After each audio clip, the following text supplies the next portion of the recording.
Wassalamu ala Rasulillah wa ala alihi wa ashabihi wa mawalah. Qala al-Imam Abi Abdullah Muhammad bin Abu Bakar bin Ayyub bin Qayyim al-Jauziyah fi ijtima'il juyush al-islamiyah ala harbil mu'attilah wal jahmiyah. Qala Qatadah rahimahullahu ta'ala qala ad-Darimi أخبرنا موسى بن إسماعيل حدثنا أبو هلال قال حدثنا إذا وجدت حدثنا اقرأ قال قبل. نعم. قال الدارمي أخبرنا موسى بن إسماعيل قال حدثنا أبو هلال قال حدثنا قتادة قال قالت بنو إسرائيل يا ربي أنت في السماء ونحن في الأرض فكيف لنا أن نعرف رضاك وغضبك قال إذا رضيت عنكم استعملت عليكم خياركم وإذا غضبت استعملت عليكم شراركم. بسم الله والحمد لله والصلاة والسلام على رسول الله لا حول ولا قوة إلا بالله. أما بعد الإخوة في الله, kita melanjutkan pembahasan kitab Ijtima'ul Juyush al-Islamiyah fi Harbil Mu'attilah wal Jahmiyah, buah karya al-Imam Al-Qayyim Muhammad bin Abi Bakar.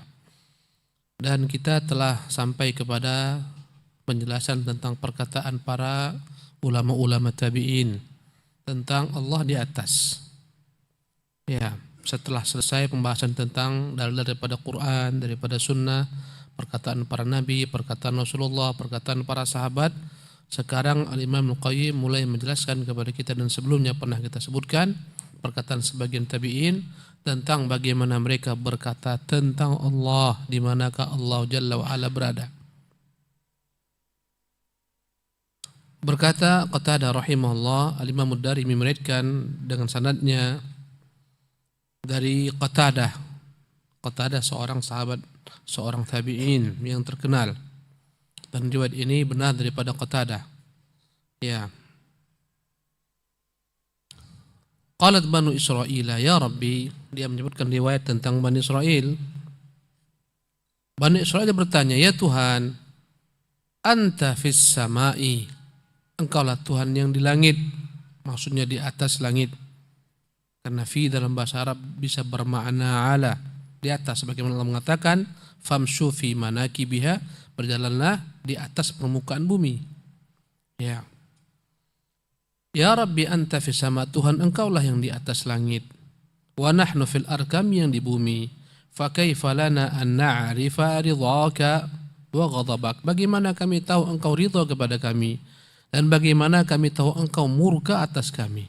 Qala, Allah berfirman, ini menunjukkan ini merupakan riwayat daripada Bani Israil. Idza raditu ankum, jika aku ridha kepada kalian, ista'maltu alaikum khiyarakum, aku akan pakai, aku akan tempatkan, akan kupilih untuk kalian menjadi pemimpin bagi kalian yang terbaik di antara kalian. Ini tanda Allah ridha kepada satu umat, Allah pilihkan untuk mereka yang terbaik. Wa idza ghadibtu alaikum wa idza ghadibtu ista'maltu alaikum syirarakum, apabila aku murka atas satu umat, apabila aku murka atas kalian, aku akan pakai, akan kutempatkan, akan kupilih, akan kujadikan atas kalian pemimpin yang paling terjelek di antara kalian. Ya. Jadi satu umat ketika Allah ridha kepada mereka dipilihkan pemimpin yang terbaik. Satu umat ketika Allah murka kepada mereka dipilihkan pemimpin yang terburuk sebagai balasan bagi mereka. Ini menunjukkan bahwasanya masalah pilihan pemimpin itu berkaitan dengan masyarakat sendiri. Kapan Allah ridha kepada satu masyarakat? Ketika mereka beriman, beramal saleh, menjunjung tinggi agama Allah, mengerjakan perintahnya, menjauhi larangannya, mendekatkan diri kepadanya. Inilah masyarakat yang beriman, Allah akan mencintainya. Buah daripada iman tersebut dan amal saleh, Allah pilihkan untuk mereka pemimpin yang terbaik. Manakala masyarakat tak beriman dengan iman yang sahih, dengan iman yang benar, tak beramal saleh, di atas kemaksiatan, di atas dosa-dosa, berbagai macam pelanggaran-pelanggaran terhadap hak Allah Jalla wa'ala mereka langgar, terhadap hak manusia dalam transaksi mereka, ya, melakukan transaksi riba, kezaliman, penipuan, memutuskan silaturahmi dan seterusnya, maka Allah Subhanahu wa taala akan menyukai masyarakat tersebut. Allah tak ridha kepada masyarakat tersebut. Ketika Allah tak ridha, berarti Allah akan tunjuk bagi mereka pemimpin yang paling terburuk di antara mereka sebagai balasan agar mereka sadar. Jadi perbaikan pemimpin bukan dari pemimpin tapi dari bawah. Pemimpin hanyalah merupakan pucuk bagi sebuah pohon. Masyarakat itulah akarnya. Kalau kau ingin pemimpin itu baik, pucuk yang baik, daun yang baik, maka perbaikilah akar. Ya. Dan senada dengan perkataan Imam Ali bin Abi Thalib, kama takunu iwalla alaikum, bagaimana kalian begitulah representasi pemimpin kalian, begitulah cermin pemimpin kalian. Masyarakatnya baik, pemimpinnya baik. Tak akan mungkin masyarakat itu masyarakatnya singa yang memimpinnya tikus. Tak akan mungkin masyarakat tikus yang memimpinnya singa. Ya, pemimpin adalah cerminan daripada suatu komunitas masyarakat. Naam. Qaulu Sulaiman At-Taimi rahimahullah ta'ala, qala bin Khuzaimah fi tarikhihi qala haddatsana Harun bin Ma'ruf qala haddatsana Damratu an Sadaqati At-Taimi an Sulaiman At-Taimi qala law su'iltu aina Allah laqultu bis sama. Ya, perkataan Sulaiman At-Taimi rahimahullah. Berkata Ibnu Abi Khaithamah dalam kitab tarikhnya, dia menyebutkan riwayatnya, ya, dari Sadaqah At-Taimi, dari Sulaiman At-Taimi, dia berkata, sekiranya aku ditanyakan tentang Allah, di manakah Allah, aku akan menjawab Allah fis sama, di atas langit. Jelas perkataan para imam tabi'in, tak ada keraguan padanya. Bagaimana kau tinggalkan perkataan para imam tabi'in, para sahabat, perkataan Nabi dengan mengambil pendapat si fulan, si alan yang datang belakangan? Ya, antara langit dan bumi jauhnya jarak antara mereka dalam segala hal, dalam ilmu, kewaraan, ketakwaan, kepahaman dalam bahasa Arab. Para sahabat adalah orang-orang yang diturunkan kepada mereka Quran, menunjukkan mereka paling paham tentang Quran. Mereka tak pahamkah tentang ayat-ayat Allah menunjukkan di atas langit dirinya berada? Tak mungkin.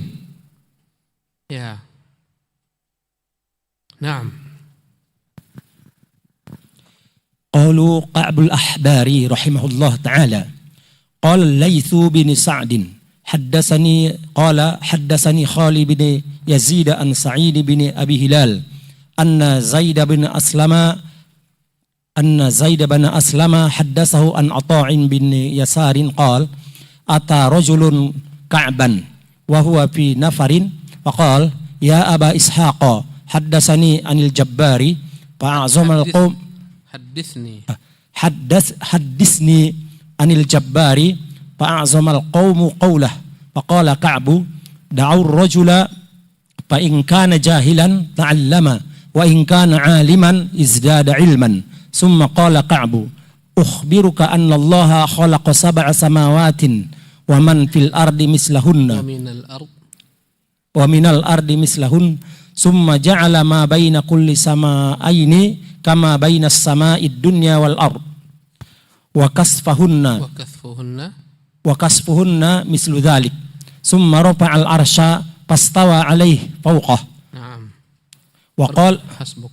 Perkataan Ka'ab al-Ahbar rahimahullah ta'ala. Ka'ab al-Ahbar adalah salah seorang ulama dari Yahudi Bani Israel, kemudian memeluk Islam, dan dia berjumpa banyak sahabat. Dan dia banyak meriwayatkan tentang apa-apa yang terdapat dalam riwayat-riwayat Bani Israel terlebih dahulu. Ya, banyak perbincangan tentang para nabi-nabi Bani Israel yang diutus sebelum Rasulullah. Rincian pembicaraan tentang mereka, rincian tentang berita mereka disampaikan oleh Ka'ab al-Ahbar. Ya, jadi dia adalah seorang tabi'in, berjumpa dengan sahabat dan sebagian sahabat bertanya tentangnya. Ya, bertanya kepadanya tentang perkara-perkara yang terdahulu dan dia menjawab dengan riwayat-riwayat yang ada pada Bani Israel yang terlebih dahulu. Ya, berkata Laits bin Sa'ad, dia menyebutkan jalurnya dari Atha bin Yasar, berkata Atha bin Yasar, ata rajulun Ka'ban, ada seorang laki-laki menemui Ka'ab. Ya, wa huwa fi nafarin, dia berada bersama sebagian orang. Faqala ya Aba Ishaq, haditsni 'anil Jabbar. Dia berkata, wahai Abu Ishaq, kunyahnya Ka'ab al-Ahbar, beritakanlah kepadaku tentang Tuhan yang Maha Perkasa, di mana dia? Fa'adhamal qaumu qaulah. Maka orang yang ada bersama Ka'ab menganggap pertanyaan ini pertanyaan yang begitu agungnya, begitu dahsyatnya, begitu beratnya. Ya. Faqala Ka'bun, maka berkata Ka'ab, da'ur rajula, biarkan laki-laki ini bertanya. Fa in kana jahilan ta'allam, semoga dengan jawaban nanti kalau dia memang tak mengetahui jawabannya, dia belajar. Wa in kana aliman izdada ilman, sekiranya dia tahu jawabannya dengan apa yang dia tanyakan akan bertambah ilmunya. Thumma qala Ka'bun, kemudian berkatalah Ka'ab, ukhbiruka, ku beritahukan engkau, annallaha khalaqa sab'a samawatin wa minal ardi mithlahunna. Sesungguhnya Allah telah menciptakan 7 lapis langit dan bumi seperti itu pula. 7 lapis langit dan 7 lapis bumi. Thumma ja'ala ma baina kulli sama'aini kama baina sama'id dunya wal ard. Kemudian Allah menjadikan jarak antara setiap langit yang pertama dengan langit kedua dan seterusnya, kedua dan ketiga, ketiga dan keempat, keempat dan kelima, kelima dan keenam, keenam ketujuh, ya, jaraknya adalah perjalanan antara langit dan bumi pula. Ya. Wa kathfuhunna mithlu dzalik, dan ketebalan setiap langit itu, langit pertama, kedua sampai ketujuh, tebalnya perjalanan antara langit dan bumi pula. Jadi jarak, ya, dia memberitahukan tentang Allah menciptakan langit 7 lapis, bumi 7 lapis, dan jarak antara langit ke langit sama dengan perjalanan antara langit dan bumi. Kemudian ketebalan tiap langit sama dengan perjalanan antara langit dan bumi. Ya, thumma rafa'al arsh, kemudian Allah pun mengangkat arasnya, thumma stawa alaihi, kemudian Allah bersemayam di atasnya, ya, fauqahu, di atas arsy Allah SWT bersemayam, yang layak bagi Allah Subhanahu wa taala. Ini pun sesuai dengan apa yang Allah sebutkan dalam Quranul Karim. Setelah Allah menyelesaikan penciptaan langit dan bumi, thumma stawa 'alal arsy, kemudian Allah bersemayam di atas arasy-Nya, tak bertentangan. Ya. Faqala laha, Allah menyebutkan dalam banyak ayat Al-Quran Karim bahwasanya Allah setelah menyelesaikan penciptaan langit bumi, thumma stawa 'alal arsy, kemudian dia bersemayam di atas arasy-Nya yang layak bagi Allah Subhanahu wa taala, yang tak sama dengan bersemayamnya makhluk. Karena Allah tak butuh kepada arasy, arasy butuh kepada Allah. Allah tak dapat diliputi arasy, Allah yang meliputi arasy. Ya. Dan Allah Maha besar. Tak akan ada makhluk yang dapat menandingi kebesaran Allah. Karena itulah mengatakan tentang dirinya Allahu Akbar. Ya. Dan arasy makhluk yang paling besar, memiliki kaki-kaki, diangkat oleh 8 malaikat-malaikat yang maha besar. Naam. Qala Nu'aym bin Hammad akhbarana Abu Safwan al-Umawi an Yunus bin Yazid an Az-Zuhri an Sa'id bin Musayyib an Ka'bi qala Allah fit Taurati ana Allah fawqa ibadi wa 'arsyi fawqa jami'i khalqi wa ana 'ala 'arsyi udabbiru umura ibadi la yakhfa alayya syai'un min amri ibadi fi samai wala fi ardi wa ilayya marji'u kulli khalqi fa unabbi'uhum bima khafiya alaihim min ilmi aghfiru liman syi'tu minhum bimaghfirati wa u'aqibu man syi'tu bi'iqabi.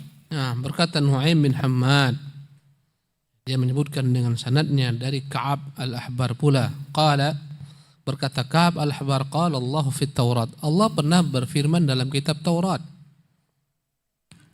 yang dibaca oleh Ka'ab al-Ahbar, yang mana sebagian isi Taurat tersebut telah diselewengkan, tapi Ka'ab al-Ahbar mengetahui yang sahih daripadanya setelah dia memeluk Islam. Qala Allah fit Taurat, Allah berkata dalam kitab Taurat, Anallahu fawqa ibadi, akulah Tuhan Allah di atas hamba-hambaku. Wa arsy fawqa jami'i khalqi, dan arasku di atas seluruh makhlukku. Ya, tak ada lagi di atas aras makhluk, yang ada sang pencipta Khaliq. Jadi jika dikatakan berarti Allah bersama di atas aras, Allah menempati tempat, tak benar. Jika itu maksudnya Allah tak dapat diliputi tempat. Tempat itu ciptaan Allah. Di atas aras tak ada lagi yang namanya ciptaan Allah SWT. Hanya Dia semata. Ya, ketika kita mengatakan Allah di atas aras, tidak pernah kita mengatakan Allah diliputi oleh aras, Allah diliputi oleh tempat. Tak pernah mengatakan demikian. Karena tidak ada di atas aras makhluk apapun juga, yang ada hanyalah Allah Jalla wa'ala. Allah tak butuh kepada aras. Sebelum aras ada, Allah setelah ada. Subhanahu wa ta'ala. Ya, mereka mengatakan kalau andai kata arsy itu tempat bersemayamnya Allah Subhanahu wa ta'ala, sebelum arsy diciptakan Allah di mana bertempat? Ini ungkapan mereka. Dianggapnya Allah seperti makhluk. Allah tak butuh tempat, bahkan tak dapat diliputi tempat. Subhanallah. Dan Allah bersemayam di atas aras adalah merupakan sifat fi'liyah yang berkaitan dengan kapan Allah berkehendak. Bukan sifat dzatiyah, bersemayam sifat fi'liyah. Ada dua sifat dalam sifat Allah. Ada namanya sifat dzatiyah, sifat yang melekat dengan Allah selama-lamanya. Seperti sifat wajah, tangan, kuasa, melihat, mendengar.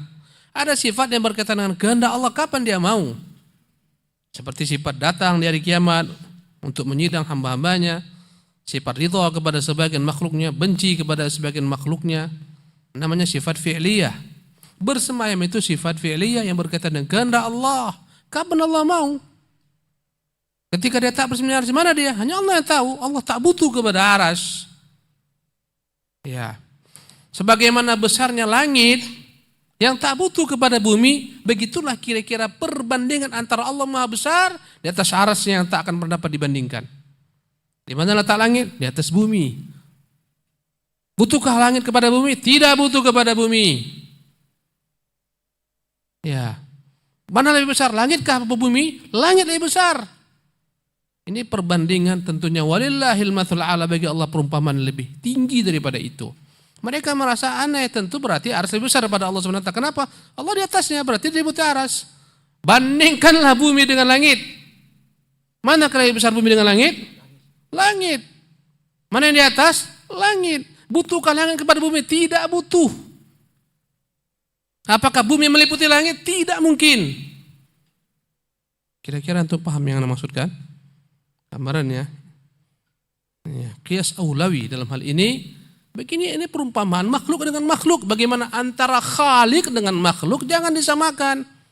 Kata mereka kalau arsy tarik berarti Allah jatuh. Na'udzubillah. Mereka umpamakan Allah bagaikan makhluk. Sebelum arsy ada, Allah telah ada. Dan Allah bersemayam bukan selama-lamanya. Kapan Dia mau. Allah mengatakan tsumma stawa 'alal arsy. Setelah Dia menyebutkan penciptaan langit dan bumi dan sebelumnya aras, tsumma, kemudian Dia bersemayam di atas aras. Berarti sebelumnya tidak bersemayam. Di mana Dia? Allah lebih tahu. Di mana Dia? Yang jelas Allah tak dapat diliputi oleh aras. Allah Maha Besar, tak akan dapat dibandingkan antara aras dengan Sang Pencipta yang Maha Besar. Anggapan mereka yang namanya bersemayam sebagaimana saya di atas bangkunya. Bangku lebih besar pada saya. Kursi lebih besar pada saya. Kok ditarik saya jatuh? Ini makhluk. Bersemayamnya makhluk. Allah tidak sama dengan makhluk. Mengapa kita harus tolak? Akhirnya mereka pun kebingungan. Akhirnya mereka benturkan ayat dengan ayat. Tak mungkin Allah di atas aras. Jadi Allah di mana? Di mana-mana. Ya, lebih bahaya Allah di mana-mana. Berarti menempati semua tempat. Dalam berhala pun Dia ada. Dalam dirimu pun ada. Engkau bercampur dengan istrimu, Dia di sana ada bersamamu. Dalam dirimu, berarti engkau lebih besar daripada Allah SWT. Ya, kau katakan Allah di mana-mana ada. Sebagian makhluk pun ada, oksigen di mana-mana ada di bumi ini. Kau samakan Allah dengan oksigen, misalnya. Ya, kalau andai kata Allah dengan zatnya di mana-mana ada, mengapa diperangi oleh Rasulullah kaum musyrikin yang menyembah berhala? Di sana juga ada Allah. Dan ini adalah pemahaman Ibnu Arabi yang mengatakan semua alam ini adalah Tuhan. Ya. Jadi kata Ka'ab al-Ahbar, wa ana ala arsy. Anallahu fawqa ibadi, akulah Allah di atas hamba-hambaku, wa arsy fawqa jami'i khalqi, arasku di atas seluruh makhlukku. Ya, wa ana ala arsy udabbir, dan aku di atas arasku mengatur umur ibadi, urusan-urusan hamba-hambaku. Allah mengatur di atas aras sana semua urusan hamba manusia, makannya, minumnya, rezekinya, matinya, lahirnya, sakitnya, sehatnya, semua Allah yang mengatur. Si fulan celaka, si fulan binasa, si fulan hidup, si fulan mati, si fulan sukses, si fulan gagal, semua Allah mengatur. Tentang hamba-hambanya, tentang alam semesta, turun hujan, tak turun hujan, kering, kemarau panjang, musim dingin, gempa, semua Allah atur dari atas arasnya. La yakhfa alayya syai'un min amri ibadi fi samai. Tidak ada yang tersembunyi bagiku segala macam urusan hamba-hambaku. Meski aku di langit sana, wala fi ardi, demikian juga semua urusan yang terdapat di bumi tak ada yang tersembunyi bagiku. Semua urusan di langit, urusan di bumi tidak ada yang tersembunyi bagiku, bagi Allah Subhanahu wa taala. Tentang malaikat yang jumlahnya hanya Allah yang mengetahuinya. Dan begitu banyak, setiap sejengkal daripada langit, di atas sana ada malaikat yang sedang ruku, sedang sujud, sedang menyembah Allah Subhanahu wa taala. Setiap hari masuk ke Baitul Ma'mur 70.000 malaikat. Setelah keluar tak boleh masuk 2 kali, bergantian, semuanya Allah mengaturnya. Ya, wa ilayya marji'u kulli khalqi, dan kepadakulah kembali seluruh urusan makhlukku. Kata Allah, wa anna ila rabbikal muntaha, dan sungguhnya kepada Tuhanmu lah akan berakhir semua perkara. Hidup kita kembali kepada Allah, harta akan kembali kepada Allah, bumi akan kembali kepada Allah, anak, semuanya. Inna lillahi wa inna ilaihi raji'un. Semuanya kembali kepada Allah. Wa anna ila rabbikal muntaha. Ya. Fa unbi'uhum bima khafiya alaihim, atau fa unabbi'uhum bima khafiya alaihim min ilmi. Akan kuberitahukan kepada mereka apa yang mereka tidak ketahui daripada ilmuku. Nanti di hari kiamat Allah akan singkap semuanya. Yauma tublas sarair, hari Allah singkap segala yang tersembunyi. Mana yang munafik, mana yang beriman, mana yang berpura-pura, mana yang ikhlas, mana yang tak ikhlas, semua tak ada yang tersembunyi bagi Allah. Walaupun di bumi terkadang tersembunyi, terkadang terbalik. Pengkhianat dijadikan pahlawan, pahlawan dianggap pengkhianat. Yang jujur terbujur, ya, dianggap tak amanah. Yang culas dianggap amanah, dianggap jujur di dunia, tapi Allah tidak. Aghfiru liman syi'tu minhum bimaghfirati. Aku ampuni siapa yang kukehendaki daripada mereka dengan ampunanku. Wa u'aqibu man syi'tu bi'iqabi. Aku akan menghukum siapa yang kukehendaki dengan hukumanku pula. Ini perkataan Ka'ab al-Ahbar, tokoh tabi'in. Al-ahbar jamak daripada habrun, maknanya alim. Al-ahbar jamak daripada habrun, maknanya dia adalah seseorang yang memiliki ilmu yang dalam, digolongkan ke dalam ulama-ulama Yahudi yang akhirnya memeluk Islam. Ini perkataan tabi'in. Mana yang kau ikut? Perkataan tabi'in, sahabat, perkataan Rasulullah, atau perkataan orang datang belakangan? Ya. Yang mengatakan Allah Subhanahu wa taala, ya, di mana-mana, ya, tak ada di atas langit Allah Subhanahu wa taala. Ya, jadi di mana? Di mana-mana ada. Banyak orang-orang kebingungan dalam masalah ini, dalam jawaban ini. Padahal jelas langit. Padahal jawabannya jelas, terdapat dalam Quran, terdapat dalam sunnah Rasulullah, perkataan para sahabat, para tabi'in. Naam. Qala al-Muqatilu rahimahullah ta'ala, zakara al-Baihaqi bil asma'i was sifat an Bashir bin Ma'rufin an Muqatilin qala balaghana wallahu a'lam fi qawli azza wa jal huwal awwal wal akhir wal zahir wal batin. Al-ayah al-awwalu qabla kulli syai' wal akhiru ba'da kulli syai' wal zahiru fawqa kulli syai' wal batinu aqrabu min kulli syai' wa innama ya'ni al-qurbu bi'ilmihi wa qudratihi huwa fawqa arsyihi wa huwa bikulli syai'in alim. Semoga perkataan Muqatil rahimahullah daripada seorang ulama tabi'in, Imam al-Baihaqi menyebutkan dalam kitab Asma' wa Sifat dari Bukair, dari bin Ma'ruf, dari Muqatil. Dia berkata, telah sampai kepada kami wallahu alam tentang tafsir firman Allah Subhanahu wa taala yang termuat dalam surah Al-Hadid pada ayat ketiga, huwal awwal wal akhir wal zahir wal batin. Dialah Allah yang awal, yang akhir, yang zahir, yang batin. Al-awwal, tafsiran al-awwal qabla kulli syai'in, dialah yang ada sebelum segala sesuatu ada. Wal akhir, tafsiran al-akhir, dialah yang akhir ba'da kulli syai', dialah yang akhir daripada segala sesuatu. Segala sesuatu berakhir, maka Allah lah yang paling akhirnya, dan akhir yang tak ada berkeputusan. Awal yang tak ada permulaan. Ya. Manusia ada awalnya dan ada permulaannya, ada akhirnya, ada selesainya. Allah tidak. Wadh-dhahiru, makna adh-dhahir fauqa kulli syai', dialah Allah di atas segala sesuatu. Maha tinggi. Ya. Wal batin aqrab min kulli syai', makna al-batin dialah Allah yang maha dekat dengan segala sesuatu. Dikatakan dia maha tinggi atas segala sesuatu dan maha dekat daripada segala sesuatu. Apa makna maha dekat di sini? Apa kata Muqatil dengan makna maha dekat di sini?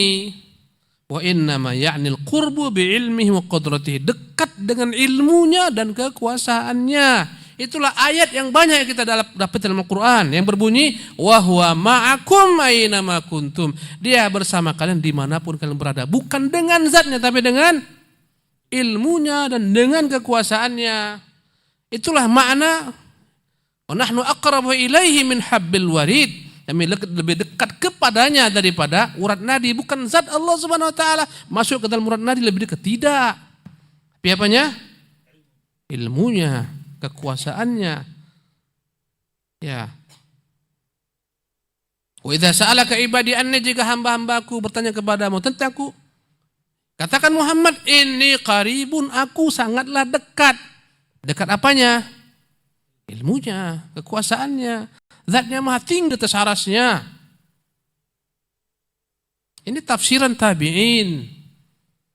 Mereka ya yang tergelincir dalam bab ini gara-gara ilmu kalam, mereka benturkan ayat dengan ayat.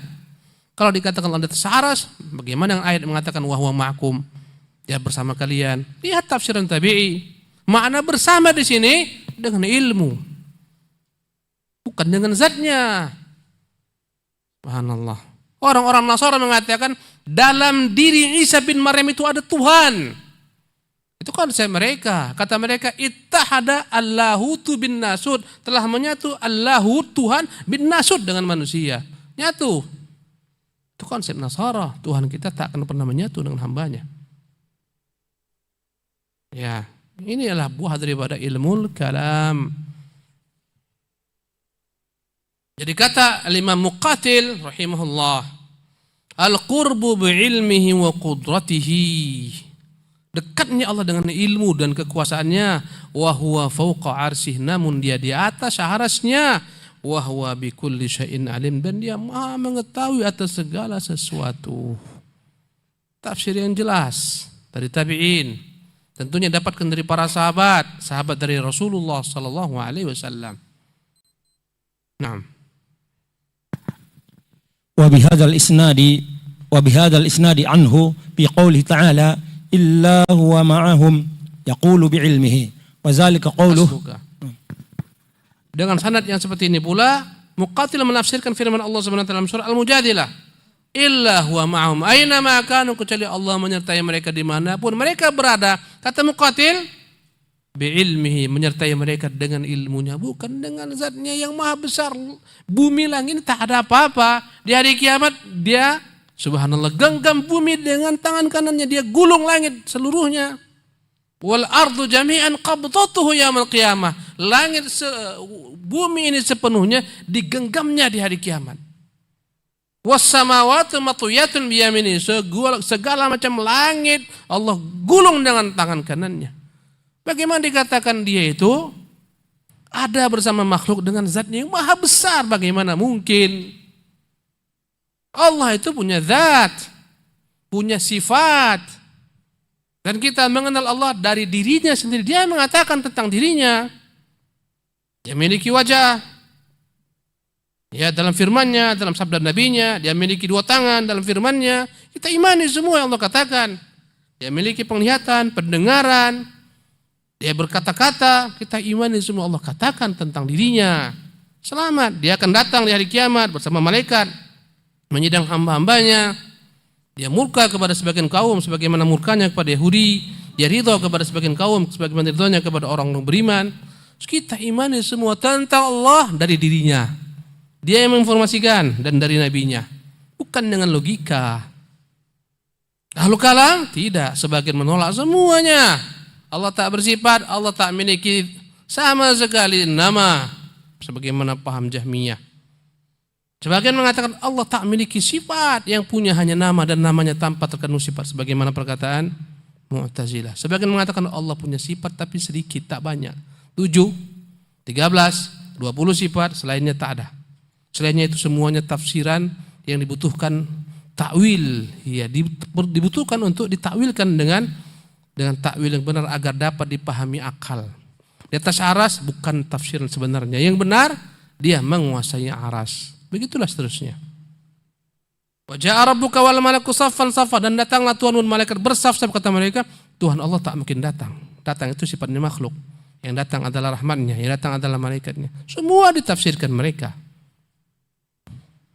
Ya, Allah berkata kepada Adam, kepada iblis, ma mana'aka an tasjuda lima khalaqtu biyadayya? Mengapa iblis engkau enggan sujud dengan makhluk kuciptakan dengan 2 tanganku? Kata mereka, Allah tak punya 2 tangan. Tapi maknanya adalah dengan kekuasaanku. Habis semuanya.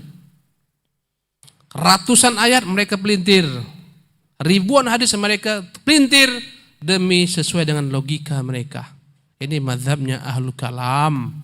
Baik Jahmiyah yang paling parah sebagian mengkafirkan, Mu'tazilah yang paling ringan daripada mereka penyimpangannya Asy'ariyah dan Maturidiyah. Namun dalam bab ini mereka menyelisihi Ahlus Sunnah wal Jamaah. Ya, sebagian orang memberikan definisi Ahlus Sunnah wal Jamaah adalah yang akidahnya Asy'ariyah, itu Ahlus Sunnah wal Jamaah. Yang akidahnya Maturidiyah. Dalam fikihnya Syafi'iyah atau Malikiyah atau Hanabilah atau Hanafiyah. Ini tafsiran siapa?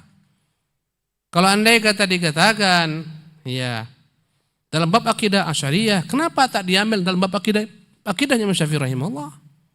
Kenapa dia ambil hanya dicomot fikihnya, akidahnya ditinggalkan? Sungguh aneh. Ya. Ahlus Sunnah akidahnya semua dari Allah dan Rasulnya. Fikihnya daripada Allah dan Rasulnya. Semuanya daripada Allah dan Rasulnya. Itu Ahlus Sunnah yang sebenar-benarnya. Kambak ya, berapa sisa? Habis. Mana lagi? 6. Fadhal Ustaz, satu lagi. Qaul ad-Dhahhak. Wa bihadzal isnadi anhu bi qawlihi wa illa huwa ma'ahum yaqul bi ilmihi wa zalika qawluhu innallaha bi kulli syai'in alim faya'lamu najwahum wa yasma'u kalamahum summa yunabbihum yaumal qiyamati bi kulli syai' wa huwa fawqa arsyihi wa ilmihi ma'ahum wa ilmuhu ma'ahum. Nah, ya, jadi kata Imam Muqatil kembali dalam menafsirkan firman Allah, innallaha bikulli syai'in alim. Faya'lamu najwahum, ya, setelah menyebutkan tentang Allah senantiasa bersama hamba, jika ada 2 orang Allah ketiga, jika ada 3 orang Allah keempat. Ya, andai kata ada 5 orang Allah keenam, kemudian ditutup dengan firman-Nya, innallaha bikulli syai'in, Allah itu Maha mengetahui segala sesuatu. Faya'lamu najwahum, dengan ilmu Allah, Allah mengetahui segala bisik-bisik mereka. Wa yasma'u kalamahum, Allah mendengar perkataan mereka. Tsumma yunabbi'uhum yaumal qiyamah bikulli syai', hari kiamat Allah akan memberitahukan kepada mereka tentang segala sesuatu yang mereka dahulu lakukan, mereka bisikkan. Wa huwa fawqa arsyihi, dan sementara Allah di atas arasy-Nya. Wa ilmuhu ma'ahum, dan ilmu Allah senantiasa ada bersama mereka. Ya. Baca qaul ad-Dhahhak. Satu paragraf lagi. Qala ad-Dhahhak rahimahullah ta'ala rawa Bakir bin Ma'ruf an Muqatil bin Hayyan an ma yakunu min najwa salasatin illa huwa rabi'uhum wa la khamsatin illa huwa sadisuhum. Al-ayah. Qala huwa Allahu azza wa jalla 'ala al-'arsy wa ilmuhu ma'ahum. Ya. Berkata Ad-Dhahhak rahimahullah, Bukair meriwayatkan Muqatil bin Ma'ruf dari Muqatil bin Hayyan. Ya. ketika menafsirkan firman Allah, ma yakunu min najwa thalathatin, tidaklah ada 3 orang yang berbisik-bisik illa huwa rabbihim, kecuali Allah yang keempat bersama mereka. Wala khamsatin illa huwa sadisum, tidaklah ada 5 orang berbisik-bisik kecuali Allah yang keenam bersama mereka. Sampai akhirnya wa huwa ma'hum aina ma kanu, Allah menyertai mereka dimanapun mereka berada. Qala, dia berkata, huwallahu azza wa jalla 'alal 'arsy, dialah Allah yang perkasa lagi mulia di atas arasnya. Wa ilmuhu ma'ahum, namun ilmu Allah senantiasa bersama mereka. Ya, kebersamaan Allah dengan ilmunya, bukan dengan zatnya. Zatnya tak tergapai makhluk, tak dapat diliputi makhluk. Nanti hari kiamat ketika kita berjumpa Allah SWT, melihat wajah Allah, tetap kita tidak bisa meliputi Allah secara utuh. Allah tak dapat diliputi oleh makhluk. Subhanahu wa ta'ala. Menunjukkan betapa besarnya Allah, betapa agungnya Allah, betapa mulianya Allah. Ya, bagaimana kamu meliputi Allah? Kau tak dapat meliputi bulan yang kau lihat. Tak dapat. Mana meliputi adalah mengetahui bulan secara utuh, segala-galanya tentang bulan, dari atas, belakang, depan, bawah. Tak dapat kita liputi bulan. Satu bagian saja, itu pun dari jarak jauh, tak tahu kita apa di sana. Bagaimana Allah Jalla wa'ala? Ya. Jadi jangan pernah bermimpi dapat meliputi Allah, mustahil. Wala yuhituna bisyai'in ilmihi. Mereka tak pernah dapat meliputi ilmu Allah Subhanahu wa taala. Mereka pun tak akan dapat meliputi Allah Subhanahu wa taala. Demikian kajian kita. Semoga bermanfaat. Insyaallah kita akan lanjutkan di kesempatan akan datang. Jelas kira-kira pembahasannya? Jelas? Jelas akhi? Jelas ya? Subhanakallah bihamdik, asyhadu an la ilaha illa anta, astaghfiruka wa atubu ilaik. Assalamualaikum warahmatullahi wabarakatuh.